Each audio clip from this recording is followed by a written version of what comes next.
뉴데일리 신문 기사 전문을 소개해드립니다.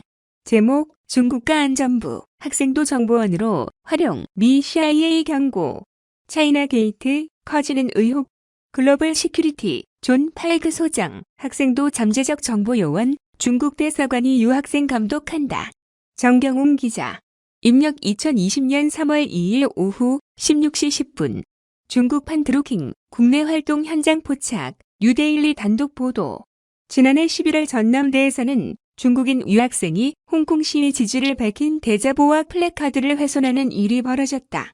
나는 조선족이다. 진실을 말한다는 글을 쓴 조선족 필자는 해당 글에서 조선족과 중국인 유학생들이 SNS를 이용 온라인 커뮤니티와 포털 뉴스 댓글 등에서 조직적으로 여론 조작을 하고 있다면서 문재인 정부와 여당은 중국의 조종을 받고 있다고 주장했다.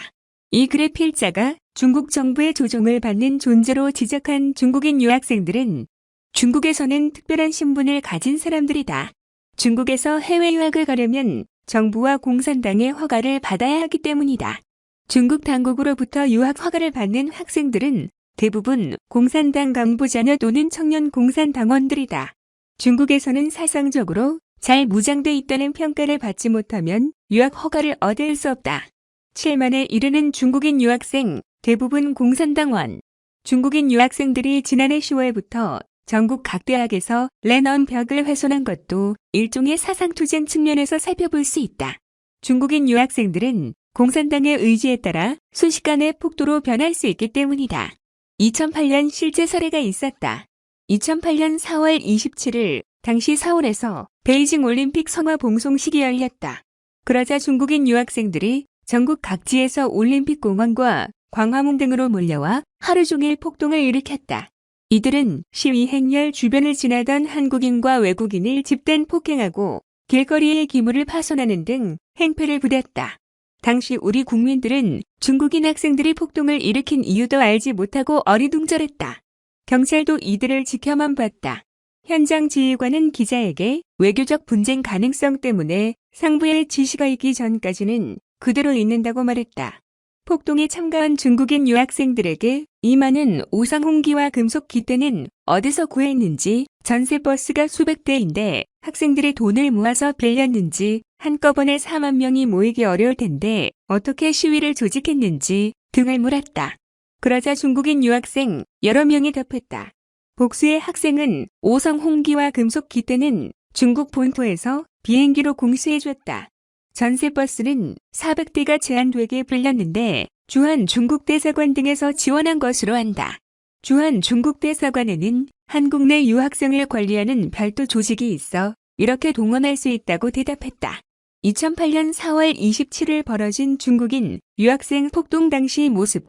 폭동을 일으키는 데 필요한 물품과 이동수단 등을 중국 대사관이 모두 지원했다는 이들의 말은 이튿날 언론 기사로 드러났다. 중앙일보는 그해 4월 28일 주한 중국 대사관이 중국인 유학생들에게 문자메시지와 전화, 공문을 보내 행사 참가를 독려했다고 보도했다. 중국 대사관에는 유학생 지도 조직이 있으며 각 대학 중국인 유학생회와 수시로 연락한다는 사실도 드러났다. 당시 정보기관 관계자들은 공자학원이 중국 통일전선 공작 부관하리라면 유학생 관리 조직은 중국 국가안전부와 관련이 있는 것으로 의심했다. 공자학원은 중국이 유교를 기반으로 한 중국식 사회주의를 해외에 전파하기 위해 만든 기관이다. 중국 통일전선 공작부가 관리한다. 국내에는 한국외대, 경희대 등 23곳에 문을 열었다. 그러나 미국을 비롯한 서방 진영에서는 공자학원을 사실상 내정 간섭을 위한 친중파 양성 조직으로 의심하며 퇴출 대상으로 삼는다. 폭동 참가 학생들 대사관에서 모두 준비해줬어요. 중국인 유학생을 관리하는 것으로 알려진 국가안전부는 자국민 전원을 활용하는 저인망식 첩보 수집으로 유명하다. 교수도 학생도 모두 스파이가 될 수 있다는 것이다. 주한 미국 대사를 역임하고 미국 중앙정보국 중국 지부장을 지낸 제임스 릴리는 국가안전부의 첩보 수집 방식은 기존의 정보기관과는 전혀 다르다면서 유학생들 또한 누구나 스파이가 될 수 있다고 경고한 바 있다. 글로벌 시큐리티의 존 파이크 소장도 매년 미국으로 오는 중국인 유학생 1만 5천여 명 1만여 명의 각종 사설이 모두 잠재적 정보 요원에 포함될 수 있다고 지적했다. 중화권 반공 매체와 탈북자들은 중국의 유학생이나 조선족 중국인들을 동원해 한국 내 여론을 조작한다는 어느 조선족의 고백글의 사실 가능성이 매우 높은 것으로 본다. 국가안전부가 국내외 구분 없이 한국에 있는 유학생들과 조선족을 관리하는 만큼 이른바 차이나 게이트에 등장한 댓글 부대를 배후에서 조종하며 목표물을 지정하고 행동 지시를 내릴 가능성이 크다는 주장이다. 이 같은 주장은 본지가 3일 이만희 교주의 손목시계를 둘러싼 여론조작의 현장을 최초로 포착해 보도함으로써 사실일 가능성이 커졌다. 본지는 노프레센트 이과출 신한자 모름, 프로수 종냉증너, 소땡, 옥수수겨털차 등의 닉네임을 쓰는 복수의 네티즌이 이만희 신천지 교주가 2일 최고 나온 박근혜 시계 관련 기사 댓글을 가리키며 악플 하나만 내리면 된다면서 강력하게 선플 추천과 악플 비추를 요구하는 현장을 3일 포착했다. 이들 복수의 네티즌이 특정 기사 또는 특정 댓글에 링크를 걸어놓고 트위터를 활용해 악플 몇 개, 비추, 선플 몇 개 올려달라고 잇따라 요구하자 다수의 네티즌이 마치 명령에 따르듯 일사불란하게 수십, 수백 개의 댓글을 달고 좋아요와 싫어요를 번갈아 누르는 모습을 보였다. 중국 측은 한국 사회를 발칵 뒤집어 놓은 여론조작 논란이나 성화 봉송 폭행 논란, 나아가 문재인 대통령 당선에 중국이 개입했다는 중대한 논란과 관련해 견해를 밝히거나 한국 언론 앞에 선 적이 없다. 중국 정부가 여론조작을 기획하고 지시했다는 명확한 증거도 아직은 없다.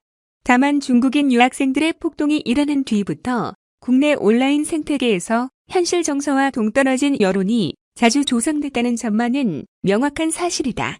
끝. 여기까지 뉴데일리 신문기사 내용 전문이었습니다. 이상입니다. 시청 감사합니다.